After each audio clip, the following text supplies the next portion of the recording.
como já foi falado aqui na minha apresentação, eu trabalho com dados, né? Então, tanto na minha vida acadêmica, quanto agora na minha função do CNPq, eu sou vida analisando dados. E a gente está num momento em que os dados são poder e são dinheiro. Então, essa é a fonte de algumas das posturas que eu tenho com relação com algumas das coisas que são disseminadas pela ciência aberta. Eu não sou contra a ciência aberta de jeito nenhum. Eu sou a favor de um guarda-chuva que tem muitas coisas. Agora, quando a gente olha para quando a gente é cientista e olha para um assunto, a gente tem que olhar para todas as suas facetas. Eu sou física nuclear.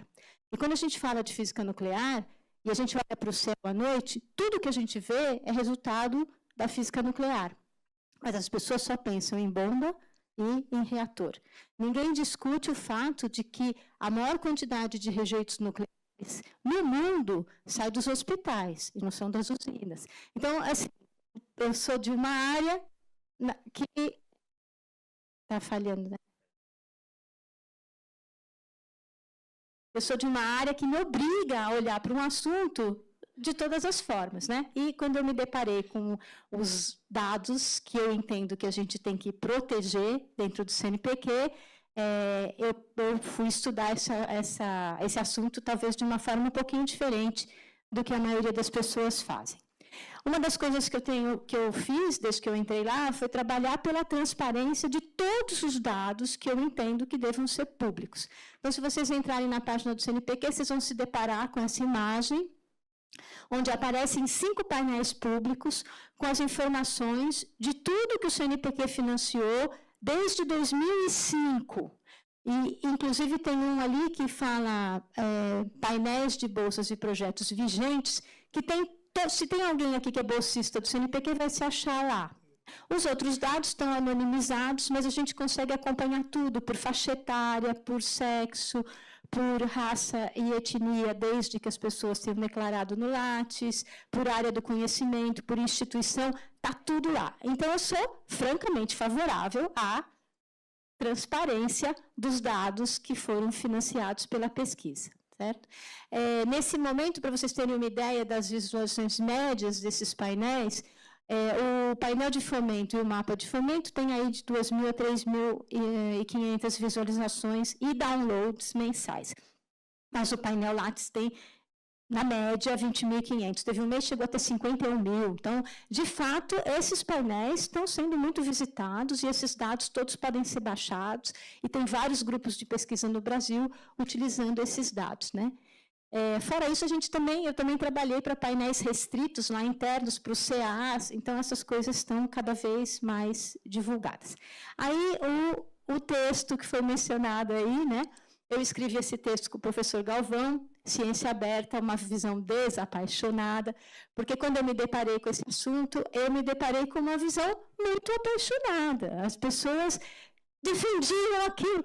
E eu não era contra aquilo, só que a gente tem que olhar para as coisas, certo? De uma forma racional e para todas as vertentes que a gente consegue enxergar. E aí tem várias das respostas, né? Uma delas da Priscila, mas foi muito bom a gente ter escrito esse artigo, porque, de fato, ele entrou na pauta, que é uma das coisas que eu discutia. Assim, a discussão da ciência aberta não pode ficar entre as pessoas que entendem o assunto e que estão em volta dele, né? Que é o que eu encontrei lá no CNPq. Isso é um assunto que tem que chegar na ponta. Os cientistas têm que entender do que é que se trata. Bom, então, vou falar um pouquinho, né, do que a gente... de algumas dos pontos aí que estão por baixo desse guarda-chuva. O Plano S, que deu origem à ciência aberta, que é um movimento europeu, ele teve uma adesão parcial de vários países e ele foi descontinuado. E aí ele deu origem a um outro plano mais flexível, que é conhecido como Coalition S, que ainda está em consulta pública, né? Então, ele saiu da consulta pública, voltou, enfim. E nesse plano, uma das coisas que se propunha é o seguinte: a pesquisa que é financiada por órgãos de fomento ou com dinheiro público os dados e as pesquisas devem ser divulgados gratuitamente para todo mundo. Isso fez com que as revistas científicas, as grandes editoras, né, que são 5, rapidamente se adequassem ao discurso. E aí começaram ao invés de cobrar para que as pessoas lessem, que é o que a CAPES fazia, né? A CAPES paga o portal de periódicos, e aí por muitas décadas a gente pôde entrar e ainda hoje, né? Algumas revistas a gente tem acesso porque a CAPES compra para que a gente possa ler. Eles passaram a liberar o Open Access, né, o acesso aberto, porém, cobraram, claro, né, cobraram o que eles chamam de APCs, que é os acordos os Author Processing Charges, né? E aí começaram esses acordos transformativos, e a CAPES tem um GT que está discutindo isso, do qual eu faço parte, né? Então a gente tem trabalhado para não deixar o pesquisador desassistido. Como eu disse, é um movimento europeu, mas ele está passando com muita força, né? Um bonde, ou a gente pula dentro, ou a gente fica fora, e aí os cientistas vão ficar sem ter como publicar em revistas de impacto mais alto. Bom, isso teve aí, eu coloquei aí algumas coisas da internet, né, mas quem acompanhou essa conversa sabe, teve muita discussão a respeito. E aí eu peguei um gráfico que mostra a margem de lucro dessas editoras, né? Então, ali em vermelhinho tem a Elsevier, 37,8% de margem de lucro anual, e a Petrobras, para vocês terem uma ideia, 27,3%. Portanto, essas editoras científicas têm uma margem de lucro maior do que as grandes petroleiras mundiais. E isso também causou um movimento, né? Tem aí essa capa da Nature, que fala aí que vários, para publicar na Nature, o custo pode chegar a $12 mil, né? Qual é o pesquisador brasileiro? Que, bom, na matemática, em geral, a matemática tem uma pesquisa que não é uma pesquisa muito cara, porque, em geral, a demanda por grandes insumos, laboratórios, não existe. Mas, em outras áreas, esse dinheiro um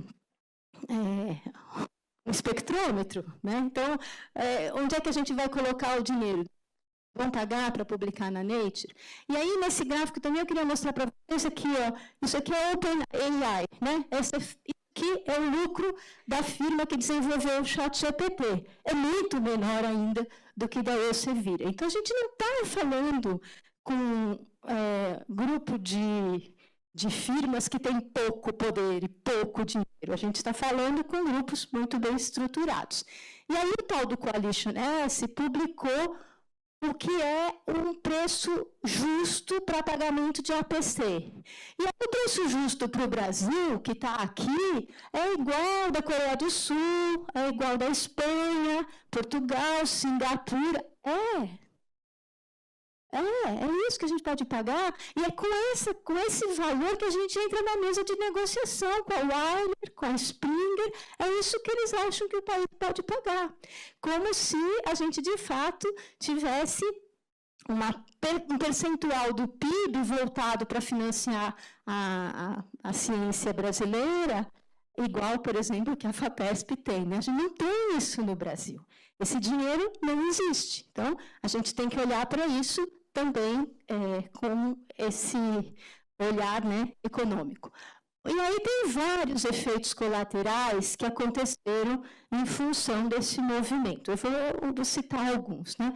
Então, tem essas revistas predatórias, que se utilizam de artimanhas muito conhecidas, né? Então, por exemplo, se eu for convidada por uma dessas revistas da MDPI para ser editora de um special issue, eu nem leio o convite, mas eu sei que se isso chegar na mesa de uma pessoa de 40 anos que está querendo consolidar sua carreira, ela vai ficar feliz, vai trabalhar gratuitamente, vai sair convidando várias pessoas e vai organizar o special issue, seja lá em que área for, né? Então, eles têm mecanismos de cooptar os cientistas que também são muito fortes, né?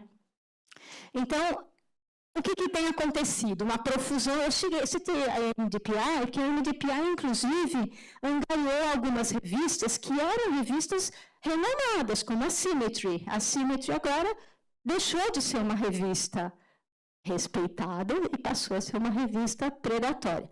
Aí esse convite, ou esses dois aí, eu recebo da ordem de 40, 50 por semana. Certo? Então, tem uns robozinhos que saem procurando a área de atuação da pessoa e ficam convidando essas pessoas. Né? Aí, meu marido, que está aqui, que é da área de direito ambiental, veio aqui me visitar, porque ele estava aqui do lado. Outro dia, falou assim, olha o convite que eu recebi. Será que é de verdadeiro? Eu comecei a ler, falei, vixe, chegou no direito também. Né?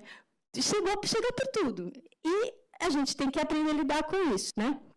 E aí, algumas mensagens, olha, abriram agressividade, olha esse aí. Ó, a gente já fez contato com você. You failed to receive to this message, or intentionally you were not responding. Depois diz assim, kindly request your immediate attention. Within 24 hours. Senão a gente vai perturbar você até você bloquear essa revista, né? E ainda tem essa história de que esses robôs, eles não entendem as áreas de atuação dos pesquisadores. Então, a gente recebeu um monte de convite que não tem nada a ver com aquilo que a gente faz. Sem mencionar os eventos predatórios. O professor Galvão, presidente do CNPq, caiu num desses. Ele foi para a Califórnia para um evento que era o Scrum Conference. Né? É difícil, não é trivial a gente perceber o que essas conferências fazem. Elas geram os anais, que são publicações predatórias. Então, é uma máquina de enganação difícil da pessoa perceber. Fora as bizarrices, esse é o meu preferido. Eu tenho um artigo famoso que chama A Neutron Star is Born. Eu tenho recebido frequentemente convites para participar de eventos ou publicar em revistas de ginecologia. Porque o robozinho lá, Born, convida. Bom, agora vamos voltar para o lado sério disso, né? É claro que o fato de existirem essas revistas predatórias, cujo único propósito é o lucro, certo?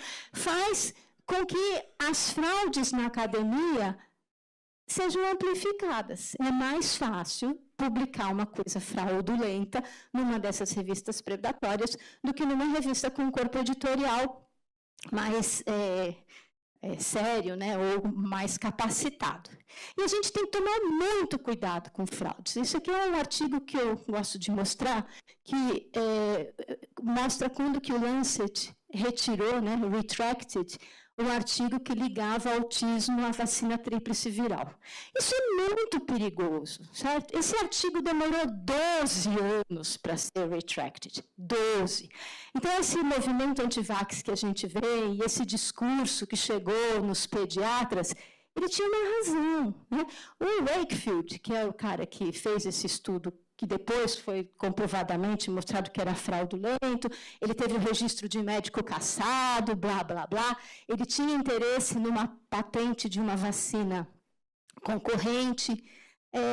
Isso a gente fala agora, mas o efeito está aí, né? Então, você desmentir uma coisa é infinitamente mais complicado do que você plantar uma mentira. Então, a gente tem que tomar cuidado com as fraudes, e isso está tudo meio misturado, né? Eu gosto muito desse podcast, chama Ciência Suja, ele é parcialmente patrocinado pelo Serrapilheira. Eu participei de uma mesa cast, que eles chamam, que é uma discussão sobre a supercondução de um escândalo. Também sobre um estudo fraudulento recente, que aconteceu aí no ano passado, sobre a possibilidade da supercondutividade em temperatura ambiente. Né? Então, também, a pessoa publicou em revistas renomadas, né? Mas enganou muita gente, e essas coisas têm consequências econômicas, consequências para os laboratórios. Então, também é uma coisa que a gente tem que tomar muito cuidado quando a gente pensa em revistas predatórias. E aí tem essa profusão de fraude acadêmica que tem acontecido. Né? Essa história de vaga de autoria em paper pronto. No Brasil tem pouco.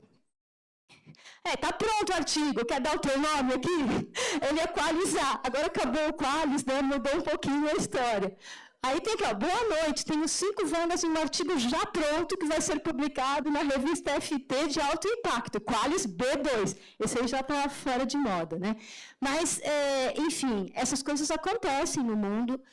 Virou uma fábrica, né, o que eles chamam lá de paper mills, né, os moinhos de pesquisa, usinas de pesquisa, que produzem esses artigos. Agora, com inteligência artificial, se vocês forem olhar as referências, elas não existem, porque a inteligência artificial é uma ferramenta, quem é de matemática sabe, né? Baseada num produto escalar, olha a similaridade de cosseno entre as palavras, faz essa análise matemática, produz similaridades em função de probabilidade de ocorrência daqueles termos, ferramenta matemática. Tá? Aí você pergunta, né, tem o prompt, você faz uma pergunta, você insiste que você quer uma resposta, ela gera um artigo com uma referência que não existe. Ela nunca diz, não sei, não tem onde achar, ela vai te dar uma resposta. Né? Então, esses artigos aí, não sei quantos não são produzidos com inteligência artificial, que, na verdade, se a gente espremer, tem muito pouca coisa. Isso tem feito o quê? Tem havido um número de retratações gigantesco. Então, esse discurso de que a má conduta científica está aumentando, eu não sei se a má conduta científica está aumentando, mas certamente tem havido espaço para mais publicações de caráter discutível aí na literatura. E aí existem ferramentas para a gente checar, né? Existe esse Problematic Paper Screener, existe o Retraction Watch, existem outros também, tem um nacional. Mas você percebe, a crise de confiança na ciência é projeto dos negacionistas. Então, a gente tem que tomar muito cuidado quando a gente for lidar com isso, porque dá uma sensação de que a própria ciência está se auto-boicotando. E eu diria que as pessoas mais novas, em geral, entram, né, nessa onda sem se dar conta das consequências do que está acontecendo.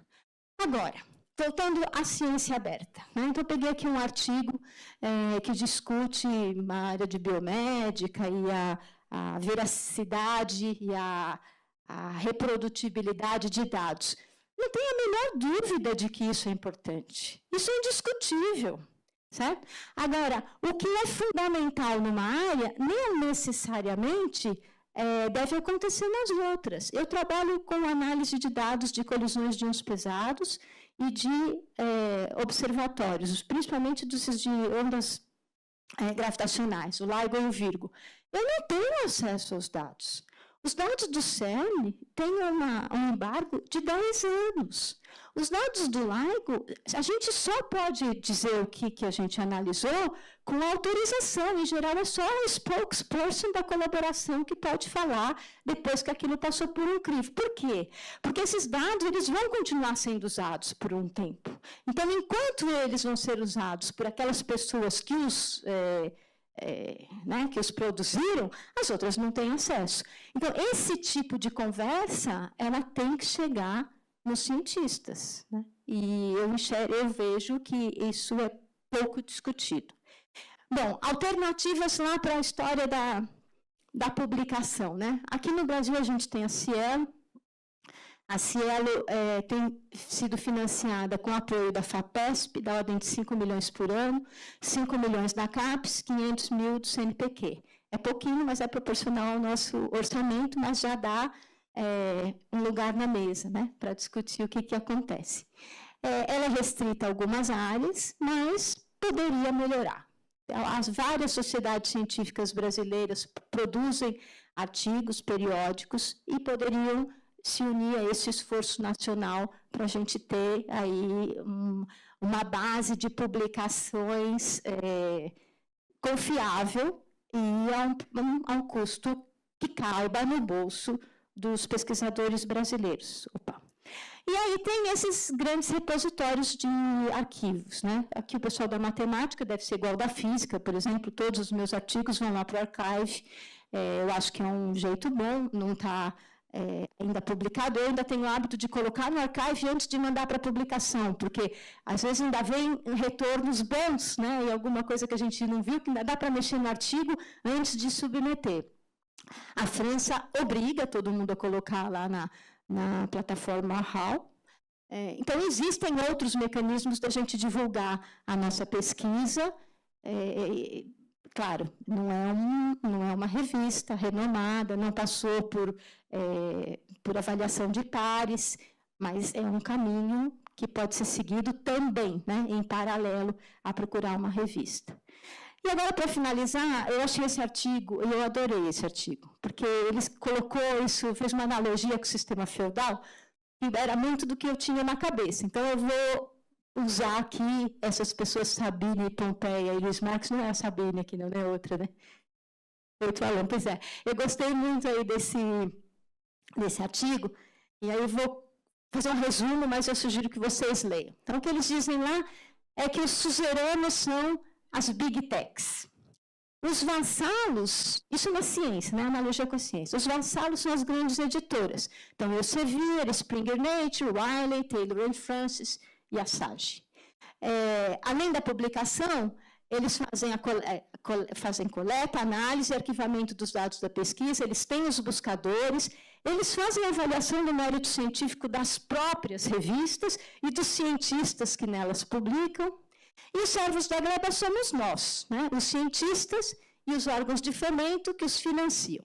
E aí pagamos os 5 tributos: atalha, corveia, banalidades, mão morta e dízimo.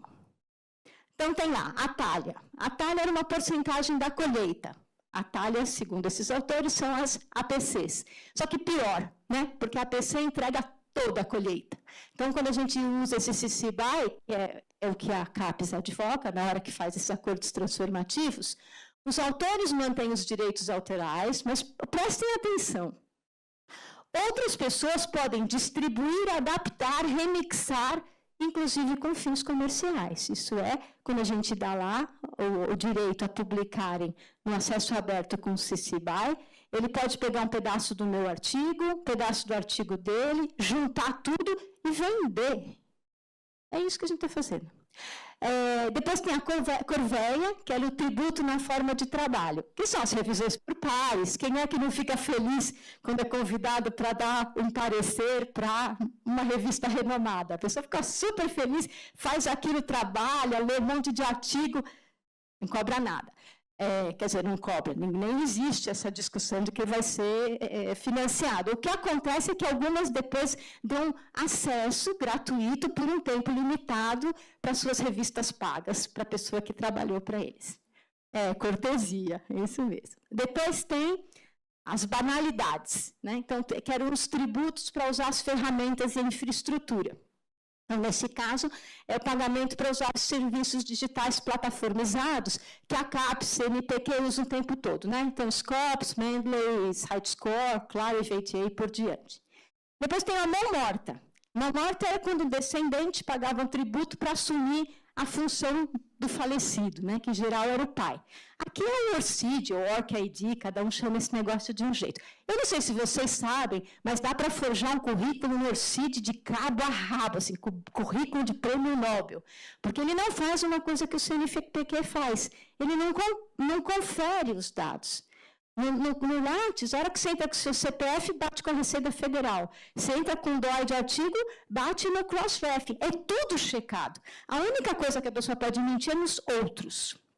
O resto, as coisas são validadas, né? Por isso que ele é lento, por isso que as pessoas reclamam que ele é feio, né? Que ele é antigo. A gente vai mudar um pouquinho a cara do Lattes para o ano que vem, que é 75 anos de CNPq, mas meu filho, por exemplo, que tem 30 anos, é professor da universidade, fala assim, ai, que coisa horrorosa esse currículo, podia ser mais moderno. Pois é, a gente vai modernizar a carinha dele, mas essa validação, ela é fundamental, né? Que não existe lá no ORCID. Então, o que a gente faz? A gente tem um número lá, que é o nosso CPF do ORCID, a gente publica o paper, a gente bota aquela coisa verdinha ali dentro e ainda fica feliz, né? Porque aí depois eles dizem, isso aí também, a gente está pagando tributo para onde é que vai essas informações, esses papers e tudo, vai tudo para as Big Techs. E aí tem os dízimos, né? Que é pago pelos servos às igrejas. Então, a comunidade científica ainda paga para se deixar avaliar. né, paga pelo Scopus, que é da Elsevier, o JCR, o SciMago e assim por diante, né? O Altimetrics, isso tudo é bem caro. Bom, e aí como é que as Big Techs se beneficiam disso? Então, os dados pessoais, os conteúdos intelectuais, vão para os vassalos, que passam para os suzeranos. Então, a Elsevier, por exemplo, ela usa a infraestrutura da Amazon e da Microsoft. As Big Techs oferecem, entre aspas, né, elas vendem os serviços às instituições de pesquisa. Quem não se lembra, na época da pandemia, de ter podido usar gratuitamente o Google Meet, com um grande espaço para colocar suas aulas, e, de repente, a Google falou, so sorry, acabou. Ou você tira isso dentro de 45 minutos, ou você perdeu as suas aulas, né? E onde é que ficaram esses dados e essas aulas todas? Ficaram para eles, né? Bom, e além disso, para publicar e ascender em rankings de prestígio, ainda tem a escalada do uso do IA, que eu já mencionei, que tem sido utilizado, inclusive, para fazer revisão por pares. Aqui é um exemplo, né, de um desses como é que chama? Dessas ferramentas que são vendidas para o bem dos pesquisadores que as usam. Bom, depois ainda tem essa história de que as Big Techs dizem que estão apoiando a ciência aberta. Papo furado, certo? Na verdade, elas parecem que estão alinhadas com esse objetivo, mas elas não estão. E aí eu peguei um exemplo, que é uma coisa que eu incentivei os alunos a fazerem, que é colocar os códigos que a gente escreve no GitHub. Eu não sabia que o GitHub era da Microsoft. Então, a gente põe o código lá, documenta, so sorry, aquele código agora não é mais seu. Quando alguém diz que usou, porque viu, ou pode baixar e usar à vontade, porque você está doando aquele código para a Microsoft. E ainda tem essas coisas que estão na moda, né, que são compilação de artigos em colaboração. Eu escolhi isso aqui porque eu estou falando para um público da matemática. Quem aqui nunca usou o Colab? Então, o Python é o código do momento.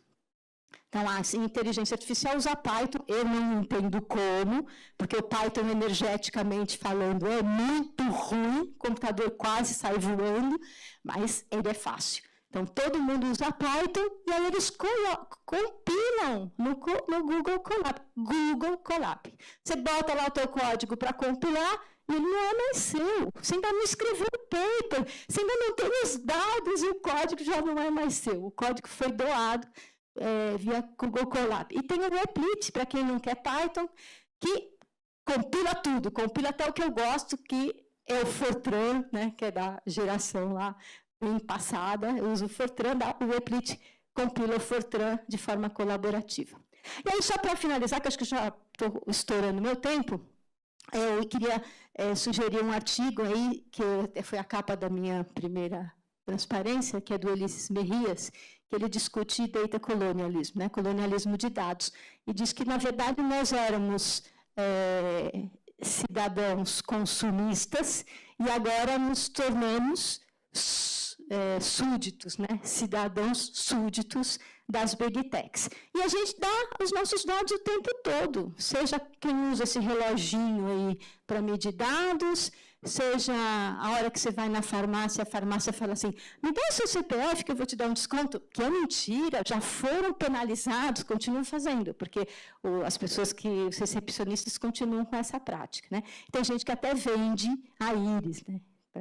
Enfim. E aí, voltando para o repositório de dados. Qual seria o ideal para a gente ter repositório de dados confiável? Seria o que a Fiocruz faz. Então, a Fiocruz tem esse Arcadados.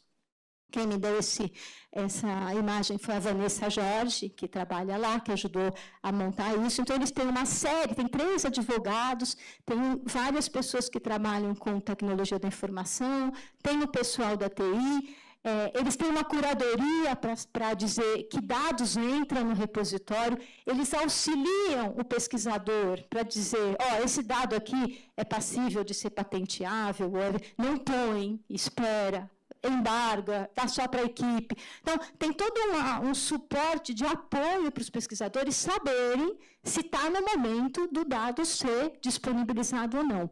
E depois, esses dados todos que são baixados, eles são baixados de forma personalizada e eles sabem quem baixou os dados e onde é que os dados vão ser utilizados. Então, esse é o sonho de consumo para os nossos futuros repositórios. Só que isso não acontece de um dia para o outro. E aí eu queria falar um pouquinho da burocracia por trás dessas coisas. Quando a gente pensa em que o pesquisador que faz matemática, ou biologia, ou física, ele tem que saber, né, o que como classificar metadados, tem que fazer um plano de gestão de dados. Eu fico chocada, porque eu fico pensando assim, pô, o cara dá aula, corrige prova, vai à reunião do departamento, quando não tem um cargo de gestão, faz projeto, faz a prestação de contas, compra o equipamento, e agora ainda tem que fazer metadados. Mas, sabe, eu não sou contra que isso aconteça, mas tem que ter infraestrutura, daqui a pouco a gente não tem mais um pesquisador. A gente, dos doutores, os doutores que de fato fazem pesquisa no Brasil são menos de 30%. Os outros desistem. Certo? A gente não pode acabar com o tempo do pesquisador pesquisar, dando mais e mais e mais burocracia para eles. Fora, esse exemplo aqui é um exemplo da Unicamp. A Unicamp agora obriga esse preenchimento desse negócio que eles chamam de REDU. Então, para a pessoa ter a sua dissertação, o título de dissertação, o título de doutor, ela precisa colocar os metadados. E eu olhei lá como é que ensina, falei assim, pô, me poupem, é demais. Alguém teria que fazer isso para os estudantes, né? Senão é mais uma coisa aí para o pesquisador fazer. E a gente tem que tomar muito cuidado com a pressão que o CNPq tem sofrido já faz 1 ano e pouco. Enquanto eu estou lá, os dados estão bem guardados, mas eu não sei o quanto isso vai ser possível. Esses órgãos de controle, eles ouvem falar de ciência aberta, foi financiado com dinheiro público, e eles têm uma leitura de quem nunca fez ciência na vida, são burocratas. Então, eles dizem assim, o CNPq precisa disponibilizar todos os projetos de pesquisa aprovados e reprovados. Eu falo, não. O que está aprovado, eu não sei se vai ter patente, certo? Está sendo desenvolvido. O que foi reprovado não está nem sendo financiado com dinheiro público. Agora, você manda um projeto, eu reprovo, aprovo, mas não tem dinheiro para financiar, e eu dou o seu projeto? Pode ser. Isso pode ser. Isso é o fim da pesquisa nacional. Certo? Então, a gente tem que tomar um cuidado enorme quando a gente usa esses grandes, como se fossem grandes valores importantes, sem olhar para essas pequenas nuances, porque são elas que pegam lá no final do dia. E aí eu recomendo esses 2 livros aí para quem tiver paciência e gostar de ler, né? Um é The Big Steal e o outro é Data Grab, que fala sobre colonialismo de dados, né? E por que os repositórios próprios e as nuvens soberanas, né, nacionais, são importantes para a gente ter dados da pesquisa. A gente não pode colocar os nossos dados na nuvem do Google. Na hora que a gente fez isso, não é mais nosso. Né? Eu não tenho mais controle sobre quem vai poder ter esses meus dados ou não. Então, aí, para finalizar, a pergunta que fica é, tudo na mão dos suzeranos, né, das nuvens privadas? Então, qual seria o quadro ideal? Nuvens nacionais para os dados das pesquisas brasileiras, e quando eu falo em nuvem, não é só HD, não. É software, porque eu sei que as nuvens soberanas que estão sendo previstas para o Brasil vão usar software das Big Techs, né? Não adianta muito. Ajuda, né? O HD, né? Ajuda o espaço físico a ser brasileiro, mas não basta. A gente precisaria ter escritórios adequados para auxiliar os pesquisadores com a disponibilização de dados, e eu acho que nisso o IBICT poderia, de fato, ter um papel importantíssimo, como, em que formato, o que é metadado. Então, isso poderia ser estruturado nas universidades, deveria ser estruturado. A gente deveria ter APCs ilimitadas nessas conversas com a Wiley, o Elsevier, blá, blá, blá. Isso é uma briga que não é fácil, porque o Brasil já entra em posição de inferioridade, e a gente precisa urgentemente de mais recursos para o CNPq. Né? A proposta para a LOA de 2026 Ainda é a quantidade de recursos menor do que o CNPq teve em 25, que foi menor do que teve em 24, que foi menor do que teve em 23 por causa da PEC da transição.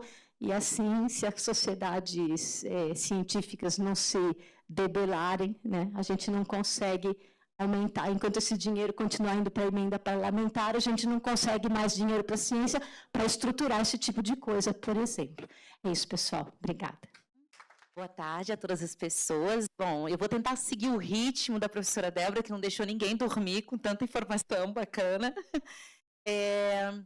E também trazer para vocês, né, como um ponto de partida, essa comunicação científica e a ciência aberta nessas lições, caminhos e oportunidades para o Brasil.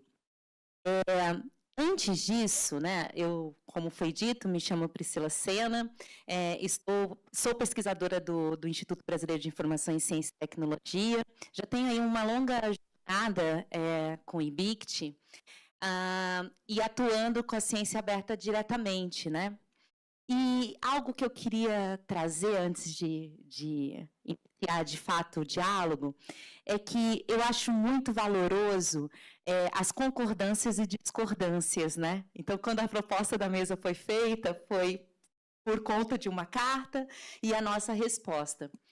Mas agora reflitam quem ganhou com isso, né? Ou o que ganhou com isso? A ciência aberta, porque a ciência aberta ficou em holofote, né? Todo mundo querendo ler a carta, né, da professora Débora ali, e também a nossa resposta.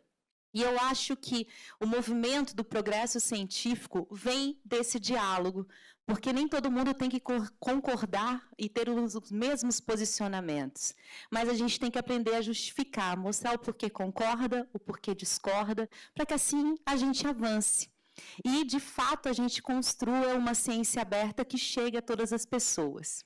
E, seguindo essa linha, eu quero iniciar com essa reflexão aqui, ou melhor, esse questionamento para a reflexão, que é o seguinte: será que nós estamos preparados para transformar a ciência aberta em cultura científica para além de uma série de projetos dispersos? O que eu quero dizer com isso? A ciência aberta em si, ela traz uma série de práticas. Mas muitas vezes essas práticas ficam dispersas e a gente fica tentando reunir tudo isso, né, para poder fazer com que o progresso aconteça. Mas, quando a gente está falando de cultura, é uma mudança mesmo de mentalidade, e isso não é do dia para a noite. É um tempo. A gente precisa pensar criticamente sobre a ciência, pensar criticamente sobre a abertura. E, nesse sentido, muitas reflexões que a professora Débora trouxe têm total sinergia com o que eu vou abordar. Porque não adianta simplesmente falar, agora é ciência aberta, vamos abrir os dados, e a gente não pensar de forma crítica sobre essa abertura. E quando a gente pensa de forma crítica, a gente pensa também nos tipos de dados que a gente está abrindo e quais plataformas a gente vai utilizar para isso. Então, não é toda a plataforma e não são todos os dados. E também tem uma questão de timing, né? Então, partindo dessa reflexão, eu tenho uma trilha aqui que eu vou tentar seguir ela. Deixa eu só ver aqui o tempo, se eu começar... 20 minutinhos? Só me confirma isso, 20? Tá. Então, essa trilha da minha fala agora para vocês. E aí, eu gosto sempre de refletir da onde que a gente partiu, né, quando a gente vai falar de comunicação científica e limites históricos aí. Então, a gente tem uma comunicação científica ali do século XVII, que veio vindo dessa evolução de cartas e colégios invisíveis para periódicos formais.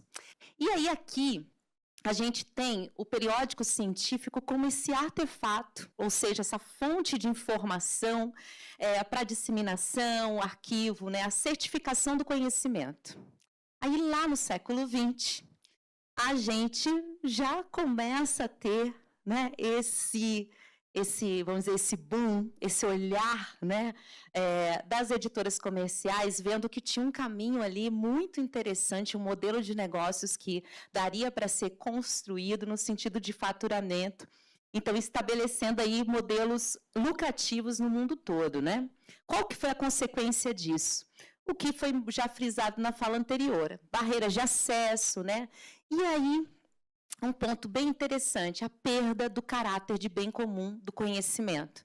Então, se antes a gente tinha esse registro, né, do conhecimento como forma de disseminar e chegar a diversas camadas da sociedade, a gente passa a ter a barreira de acesso dizendo assim, ó, esse grupo aqui merece o acesso porque esse grupo tem mais dinheiro para pagar. Esse aqui não. Então, já segmentando as pessoas que teriam ou não acesso ao conhecimento.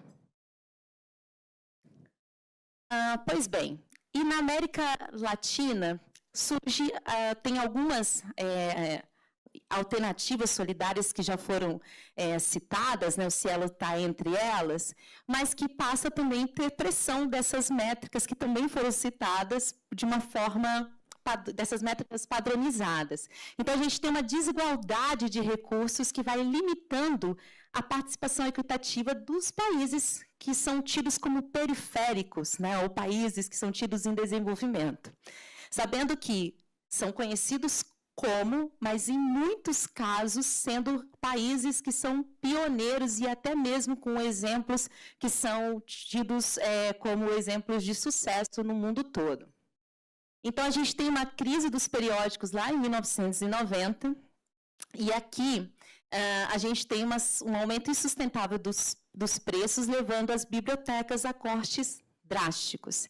E aqui eu faço esse destaque para as bibliotecas e para profissionais de biblioteconomia, porque tiveram um papel crucial nessa mudança do jogo, né, de buscar alternativas para que esse conhecimento não ficasse restrito a uma camada privilegiada somente da sociedade.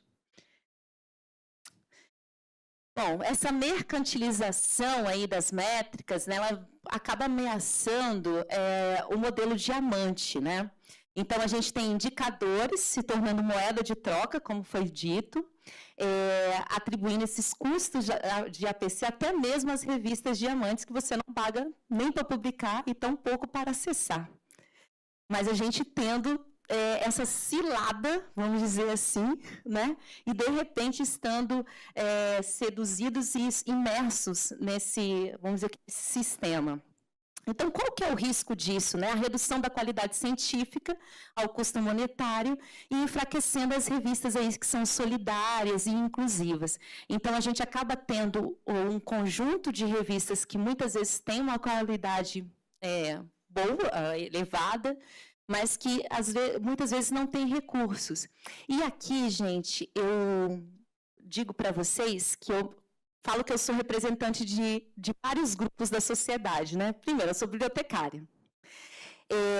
Também eu falo que eu sou a cidadã que consuma informação científica. Trabalho também como docente e como pesquisadora. Então, assim, o quanto isso acaba enfraquecendo, porque muitas vezes a gente tem revistas que têm pesquisas incríveis feitas por profissionais da biblioteconomia e que não está nesse holofote porque não se submete a pagar, né, essas taxas. Além disso, a gente tem, né, como a professora falou ali, as editoras predatórias que trazem esse discurso do acesso aberto, mas para mercantilizar a publicação. E sobre as revistas predatórias, né, as editoras, o IBICT, a gente tem um grupo que tem uma pesquisa em andamento, que, nossa, tem dados ali que a gente ainda não conseguiu tabular, a gente teve que fechar a coleta, porque a gente fez uma chamada para as pessoas enviarem as mensagens, né, que recebia a respeito disso, e a gente ficou, assim, chocado, porque o número é absurdo. A gente já divulgou trabalhos em eventos, inclusive da ABEC, sobre isso, mas o artigo ainda a gente está em processo. Por quê? Porque não basta a gente analisar os dados. Agora eu vou dividir com vocês o que acontece. As pessoas querem os nomes das revistas. E aí que a gente entra, né, num processo que não é tão fácil assim. Porque, por nós, né, de opinião pessoal, seria muito tranquilo. Eu ia amar dar os nomes das revistas. Só que aí o problema que a gente ia causar para o Instituto ia ser enorme. Então, a gente tem demorado um pouquinho para liberar os resultados finais, porque a gente está tendo toda uma cautela para não gerar um problema, porque, de repente, uma revista fala, não sou predatória. Como é que vocês fazem isso? Aí, vale processo. Então, tem que ter todo um cuidado ético, né? Então, porque fazer pesquisa, a gente sempre tem que se preocupar com essa responsabilidade ética em torno do que a gente está entregando para a comunidade. Pois bem, e agora dos avanços, né, e esses pilares da ciência aberta. O que a gente tem, né, da ciência aberta? A gente tem um avanço que vai além do acesso a artigos, né, abrangendo os dados de pesquisa, os softwares, as metodologias, as revisões por pares, a ciência cidadã, entre outros. Então, a gente tem uma mudança de cultura, buscando democratizar o conhecimento e ampliar a colaboração e reforçar a integridade, a reprodutibilidade. Essa figura aqui, ela é usada também, foi elaborada, e, se não me engano, também é utilizada muito nas apresentações da Fiocruz. Então, o que eu fiz? Né? Eu atualizei ela para a taxonomia, para incluir duas facetas novas que estão numa taxonomia que está citada. Todas as referências estão para vocês no final, para que vocês possam acessar, e a apresentação também vai ficar para vocês. Então, que são as facetas que foram da taxonomia, que foi atualizada por um outro grupo de pesquisadores, pessoas do Brasil, de países da América Latina e também Espanha. Então, acho que foi um grupo que a gente trabalhou em torno de 1 ano e meio a 2 anos nessa pesquisa para ampliar a taxonomia da ciência aberta, que agora também está em processo de discussão para uma ampliação nova, para uma ontologia, porque a ciência é isso. Né? E a ciência aberta, ela está em constante construção. Acho que entender a ciência aberta como um ecossistema é entender que ela não está acabada, que o tempo todo a gente está pensando formas dessa cultura, de fato, ela se solidificar como uma cultura, e essas práticas, elas poderem se consolidar em conjunto, e não individualmente somente.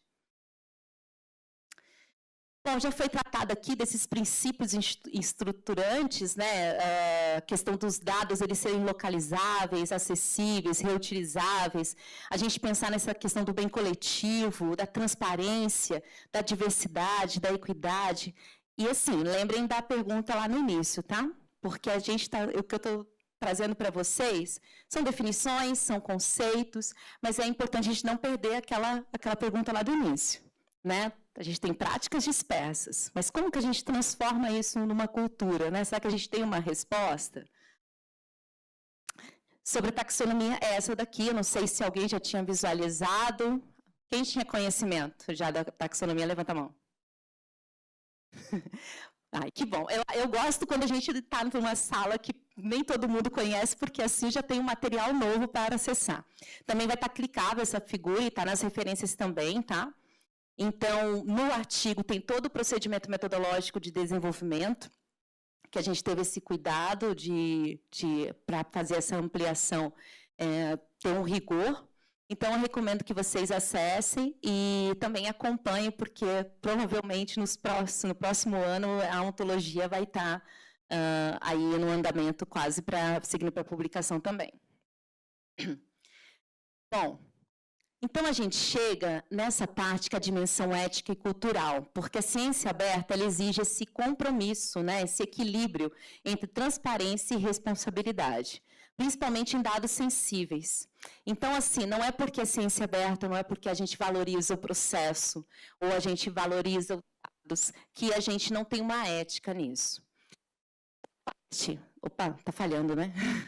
Da parte da biblioteconomia, da ciência da informação, a gente tem tido grupos que têm se preocupado muito com a parte de letramento crítico em dados, letramento crítico em informação, competência crítica em informação, que tem toda a sinergia com essa questão da gente ter esse equilíbrio entre transparência e responsabilidade. Porque se você não tem uma leitura crítica desses dados, muitas vezes você vai utilizar dados que não deveriam ser postos naquela pesquisa, estar expostos. Então, precisa de toda uma formação acerca disso. Precisa entender primeiro o que é ciência aberta, entender todo o processo, e não ser replicador, muitas vezes, de um discurso, mas sem todo esse, vamos dizer, esse aprofundamento teórico. Que, querendo ou não, a gente acaba vendo isso muito na sociedade. Né? A gente passa, é bonito, todo mundo está falando, então eu vou falar que eu também estou dentro do movimento da ciência aberta. Que é muito legal. Inclusive, as grandes editoras fazem muito isso, né? Fala, eu faço acesso aberto, então eu faço parte da ciência aberta. Aí você fala assim, quê? Como assim? Aí a gente vai analisar, não estão dentro do movimento. Acesso aberto é uma faceta, mas o fato de fazer acesso aberto não significa que você está atendendo a toda a questão sistemática da ciência aberta. Então, é necessário sempre a gente ter essa reflexão crítica sobre.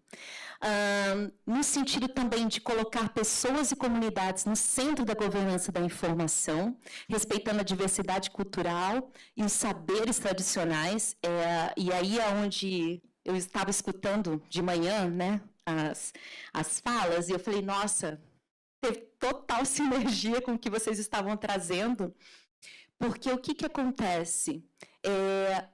Não adianta eu falar impacto social se eu não escuto a comunidade que eu estou trabalhando. Não adianta a gente ter uma curricularização da extensão se a comunidade está no projeto, mas não está na ação da pesquisa. E esse é um ponto que a gente só tem esse olhar crítico a partir do momento que a gente tem embasamento teórico e profundidade teórica sobre. Como eu falei lá atrás, mudança de cultura. Então, não são ações que ficam separadas, dispersas. Então, esse respeito, né, à diversidade cultural, que foi o que a professora de manhã até ali relatou, né, foi lá, viajava, escutava a comunidade, aí também ela falou uma coisa que eu prestei bem atenção na parte de divulgação, né? Quando a comunidade passa a pedir, né, uma determinada mídia, que aí eles vão pensar sobre, então começaram a perguntar do TikTok. Então, o grupo já está pensando sobre. Ou seja, está sendo algo que não está sendo porque eu, Priscila, acho que é bom. Está sendo um diálogo em que a comunidade, de fato, está participando da construção. E mais do que ferramentas, é uma transformação cultural que reconhece a ciência como bem comum. Lá no início, quando eu fui apresentada, foi mencionado, né, que eu estou como coordenadora da Rede Brasileira de Repositórios Digitais. Quando a gente fala de uma rede, a gente está falando para além da instalação de repositórios, para além da criação dos repositórios, instalação, a gente está falando de todo o ecossistema que abarca tudo isso. Porque no nosso Brasil a gente tem vários Brasis, não é só a gente estar na América Latina. Dentro do Brasil a gente tem diferenças de recursos, de compreensões. Então, quando a gente está falando em rede, a gente está falando de aproximação, da gente ter representantes de diferentes áreas e assim a gente conseguir, de alguma maneira, chegar a todos os pontos e, de fato, sendo mais do que ferramenta, sendo suporte para que, de fato, a transformação aconteça. Então, no contexto brasileiro, a gente vai tendo essas infraestruturas consolidadas, né, como foi citado o Cielo, o banco de teses, dissertações, o OASIS. Eu estou falando aqui algumas coisas, mas peraí, BDTD todo mundo conhece? Banco de teses e dissertações. Podem levantar a mão que eu quero só, né? E as minhas colegas bibliotecárias também analisem, tá? Olha só. OASIS BR, alguém já acessou alguma vez? Olha só, estão perdendo. É muito bom. Por quê? Porque o OASIS BR ele coleta toda a produção dos repositórios brasileiros e portugueses. Então, assim, é uma ótima ferramenta de busca, e de todas as áreas, tá, gente? Não é só da ciência da informação, biblioteconomia. A gente tem o Laguna, Lattes Data, Arcadados, da parte de redes colaborativas, né, como eu bem falei ali, a RBRD, a plataforma CIBS, o OCA, BR. E aqui eu vou falar um pouquinho sobre os planos da parceria para governo aberto, né, que foi como eu iniciei o trabalho ali com o IBICT, né, eu entrei para trabalhar no quinto plano de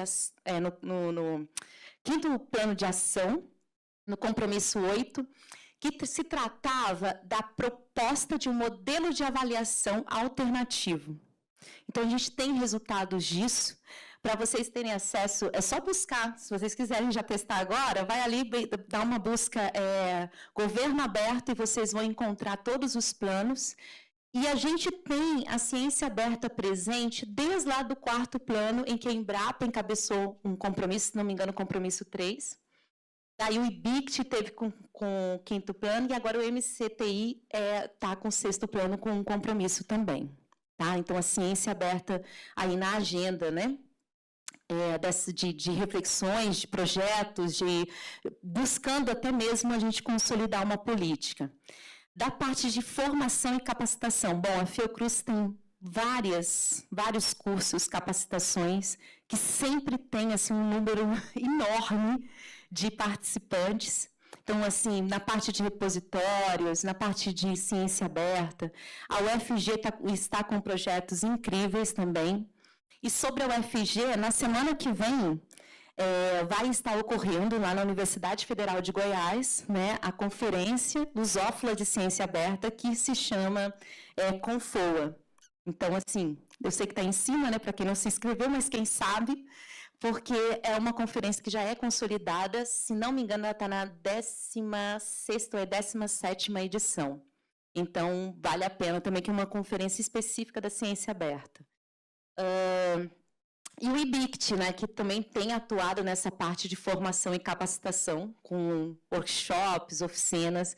Inclusive, o IBICT vai estar no Seminário Nacional de Bibliotecas Universitárias, que vai acontecer em novembro, aqui na USP, né, quer dizer, organizado pela USP, então está bem pertinho de vocês, quem quiser participar.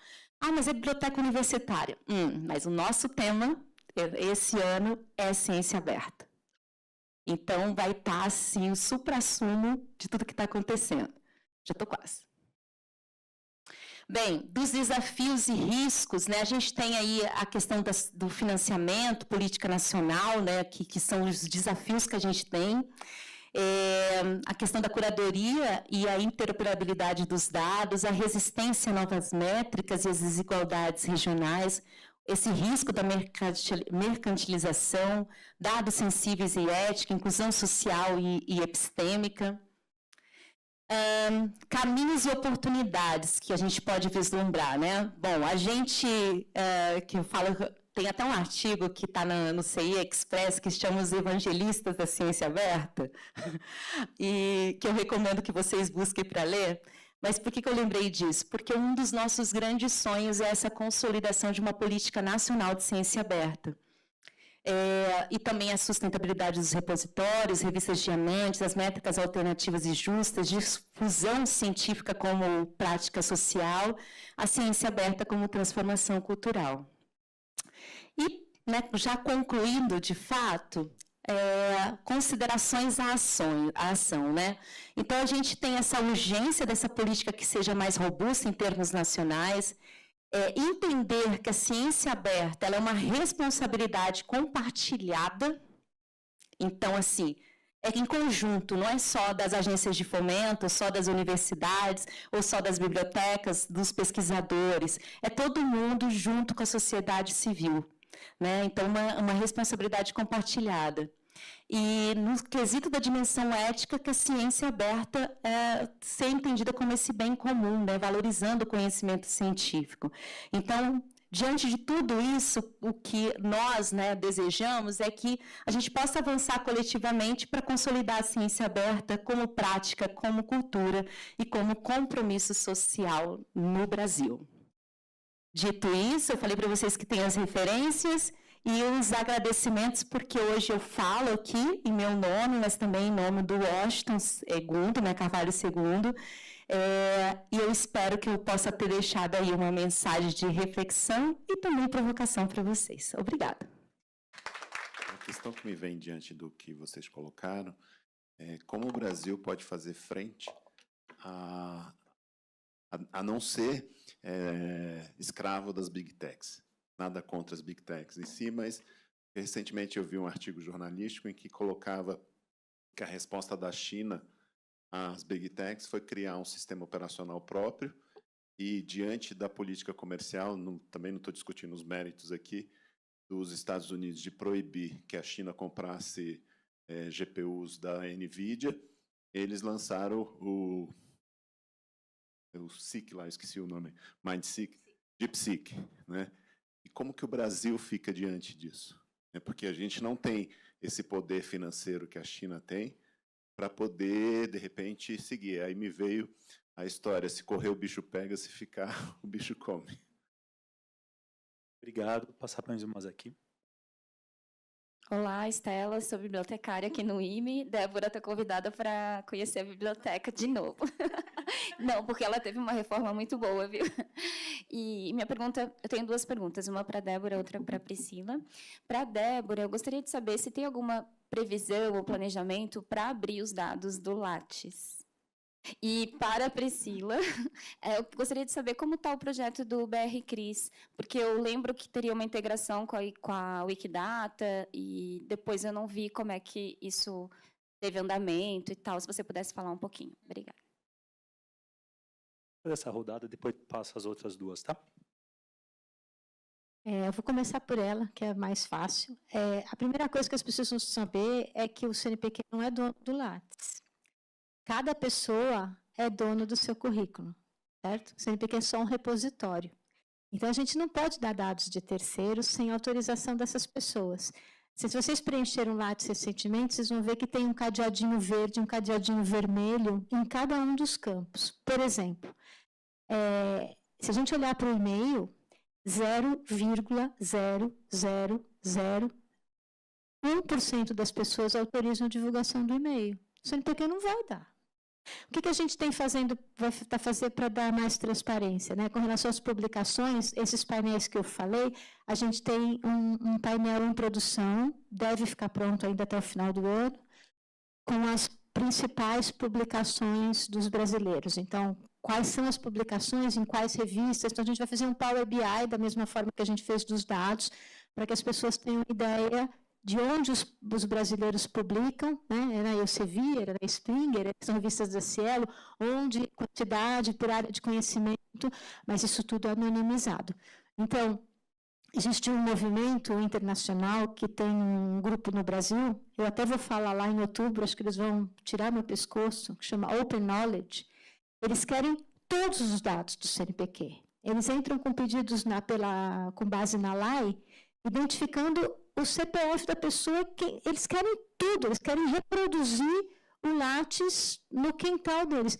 A gente não vai dar, porque o Lattes não é do CNPq, certo? Então, abrir os dados do Lattes, eles estão lá, tudo que a pessoa diz que pode ser público, está público, mas a gente não vai permitir que se faça um levantamento, que a pessoa pegue todos os dados e leve embora. As instituições têm acesso a esses dados por meio do extrator Lattes. Então, todas as instituições de pesquisa cadastradas no nosso diretório de instituições têm acesso aos dados do Lattes, porque elas já são detentoras dos dados pessoais e dos dados pessoais sensíveis. Então, quando a USP me pede o extrator Lattes dos professores da USP, ela tem esses dados. E a gente dá o resto. Certo? Então, existem esses protocolos. Agora, permitir ferramentas que fazem extração automática do Lattes, a gente não vai permitir, porque não é nosso. Né?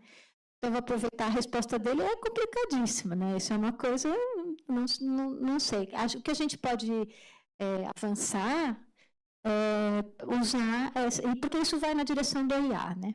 que é uma coisa na qual a gente está se debruçando. Eu faço parte do grupo de trabalho do PBIA, que é o Programa Brasileiro de Inteligência Artificial. Então, ele tem várias ações estruturantes, né, que tem aí 23 bilhões de reais que vão ser disponibilizados até 2028 do FNDCT para estruturar a inteligência aberta brasileira. Já tem aí essas ferramentas Sabiá, Maritaca IA, já tem alguns... mas o ideal seria utilizar open source, né? Códigos de fonte aberta. E é possível fazer isso. O Olhama é fácil de usar, o Olhama 2 é um pouquinho mais complicado. Agora, quando fala em ciência aberta, as pessoas acham que elas vão usar chat GPT. Entender de ciência aberta é entender de matemática. Ninguém faz IA preditiva sem saber o que é uma análise bayesiana. E essa conversa também não chega nas pessoas. As pessoas estão achando que ciência aberta eu não sei, não entendem que tem por trás ferramentas matemáticas muito robustas. Então, dá para a gente avançar um pouco, né, em algumas das áreas. Uma outra discussão que envolve a ciência aberta tem a ver com os ímãs, né, com os lantanídeos, que estão aí na química. Então, tem grupos estruturados no Brasil que poderiam fazer a extração desse minério. Então, são várias fontes diferentes, mas, claro, não tenho uma resposta para você. Eu sempre digo lá, eu falei isso uma vez no CGI-BR, no Comitê da Governança de Internet, é o seguinte, teve aquela briga com o X, né? Com o Elon Musk e o Alexandre de Moraes cortou o X. Tudo bem, vocês imaginam se tivesse sido o WhatsApp? O que é que teria acontecido? Não dava para fazer, certo? Então, a gente precisa ter um WhatsApp nacional. O MGI está desenvolvendo, certo?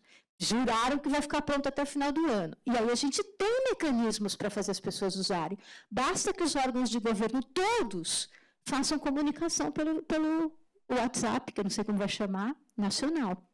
Então, tem alguns caminhos assim que a gente pode trilhar para ter um pouco de soberania, né, ou autonomia digital.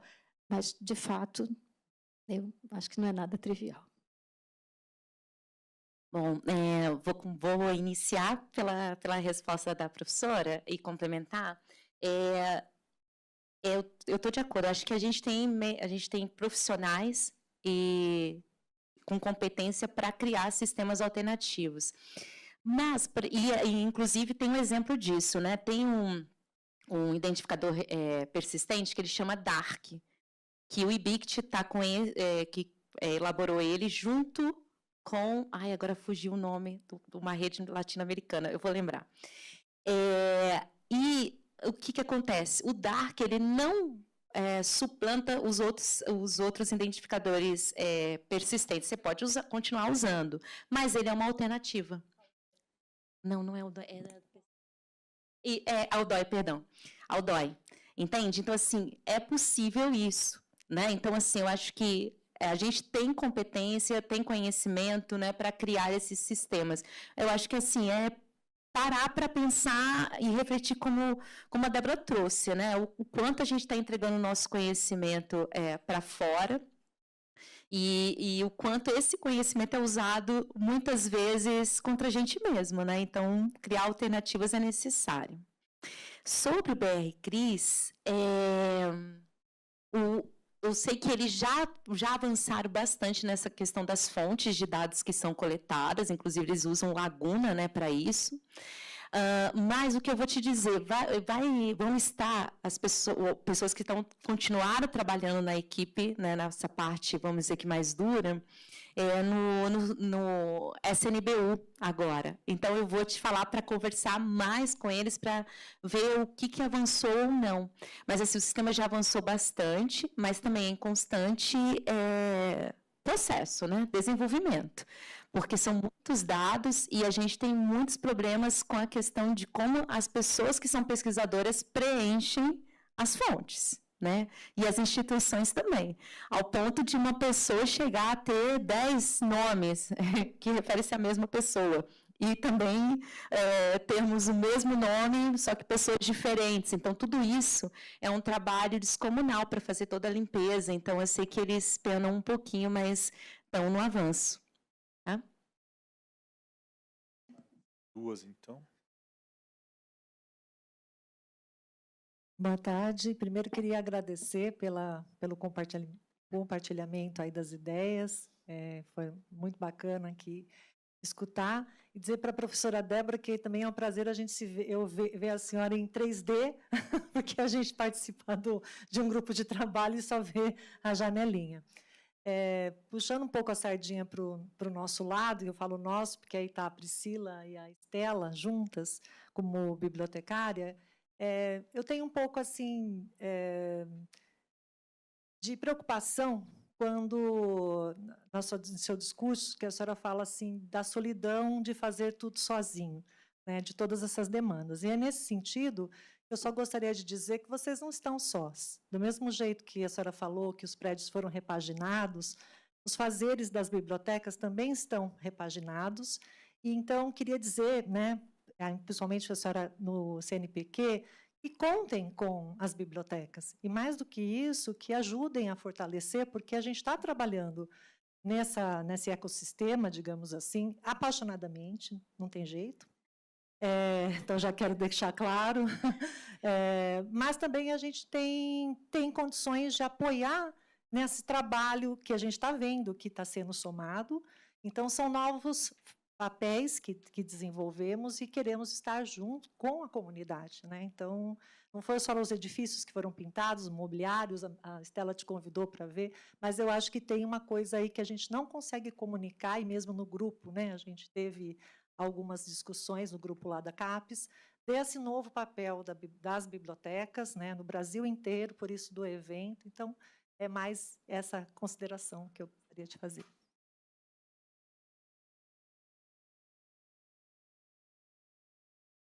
Eu me lembrei, é a Rede La Referência, tá? O DAR que ele está sendo ali desenvolvido pelo IBICT e a Rede La Referência.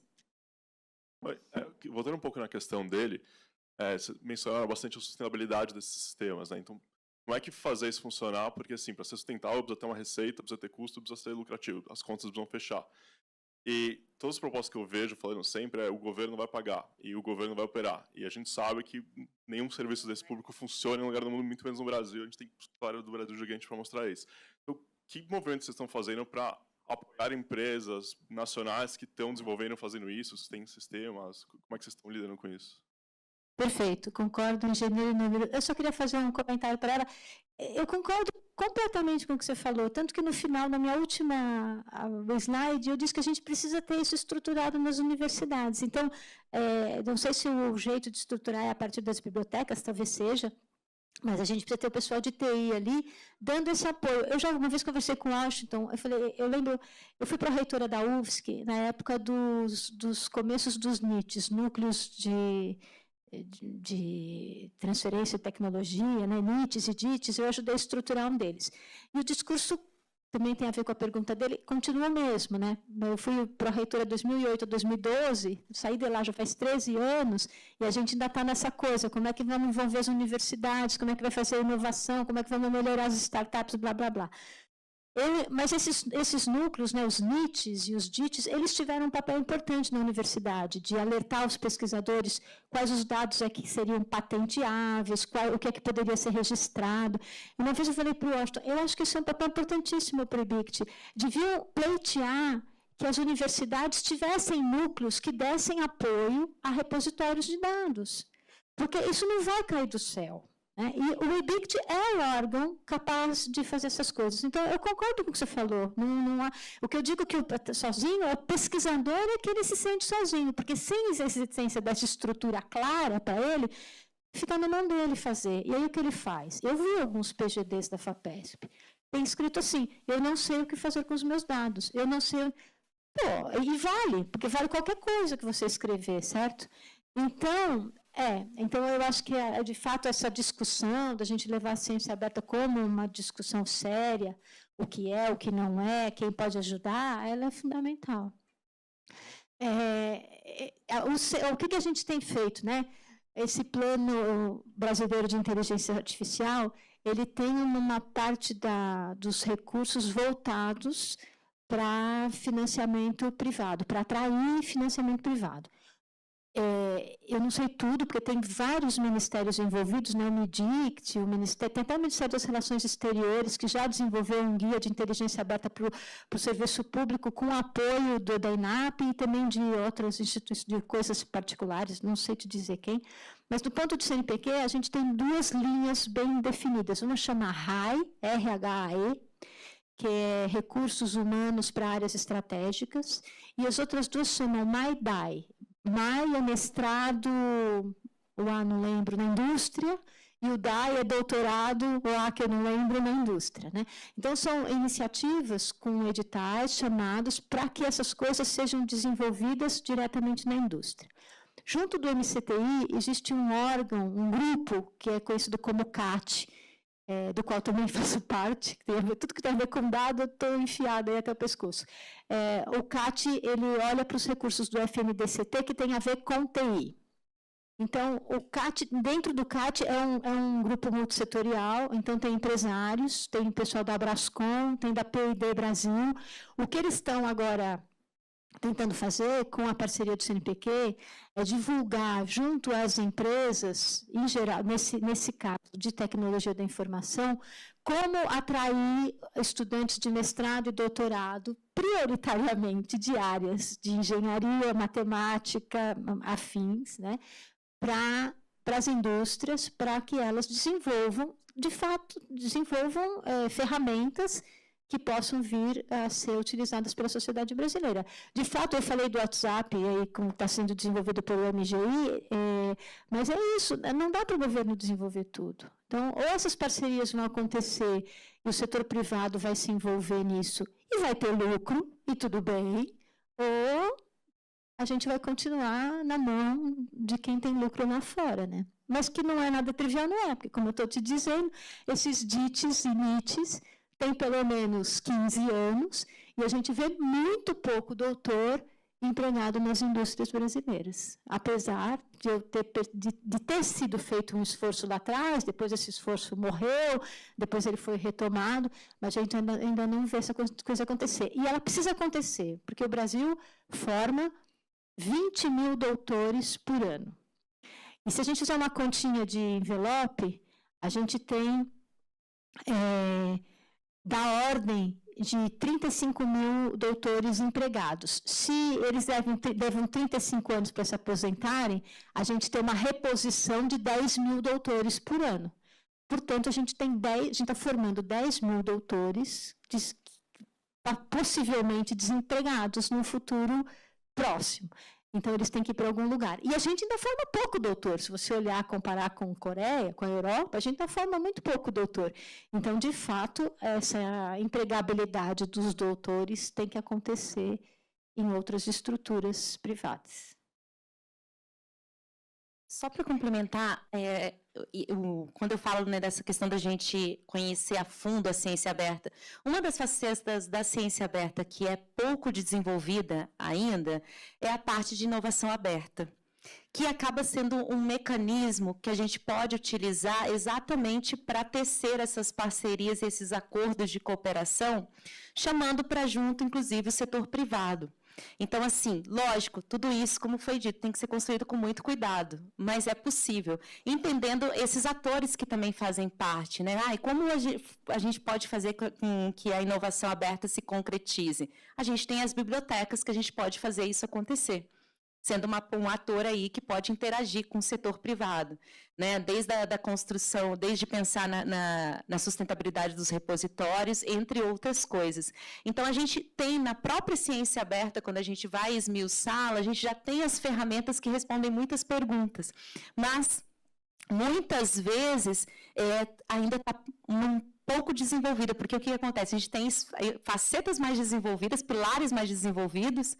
E aí, por exemplo, acesso aberto. Fala ciência aberta, a gente já associa com acesso aberto, ou até mesmo com a ciência cidadã, mas a gente acaba não refletindo um pouquinho sobre a prática colaborativa, a inovação aberta, e que pode ser aí, e já é uma alternativa, porque o IBIC já tem feito uso também disso. Então, eu convido vocês a acompanharem, né, não só o site institucional, mas também as redes do IBIC, que a gente tem divulgado bastante o que tem sido desenvolvido.